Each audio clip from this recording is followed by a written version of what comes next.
Hello, I'm going to quickly present you The Thing on the Doorstep by Howard Phillips Lovecraft. It is true that I have sent 6 bullets through the head of my best friend, and yet I hope to show by this statement that I am not his murderer.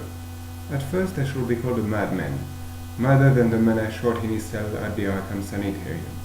Later, some of my readers will weigh each statement, correlate it with the known facts, and ask themselves how I could have believed otherwise than I did after facing the evidence of that horror, that thing on the doorstep. I have chosen this quote as the first sentence of an horror short story is usually one of the most important. It is the case here, and it brings up the whole issue. Is the narrator mad? The narrator then tells of how his best friend, Edward Derby, married Azina Waits, a strong young girl who seems to want to steal Derby's body with the aid of dark magic. After some time, Derby comes to see his friend. Azina has gone down.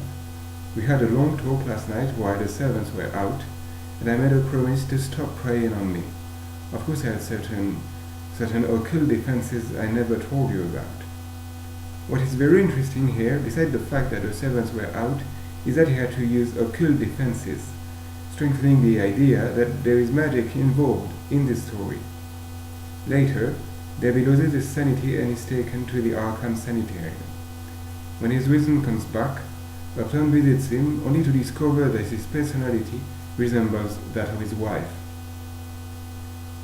Upton is roused from his sleep by a knocking at his door, using Edward's old signal of 3 and 2 strokes. However, Upton opens his door to find a hunt messenger, carrying a letter and wearing one of Edward's overcoat. The letter answers, "Done. Go to the sanitarium and kill it. Exterminate it. It isn't Edward Derby anymore. She got me. It's Azina. And she has been dead 3 months and a half. I lied when I said she had gone away. I killed her. I had to." Which is precisely what Upton did.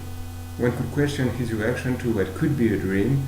After all, he was roused from sleep by a knocking, so it could be a dream.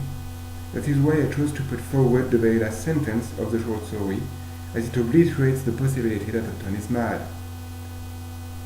What they finally found inside Edward's oddly assorted clothes was mostly the quiescent ore.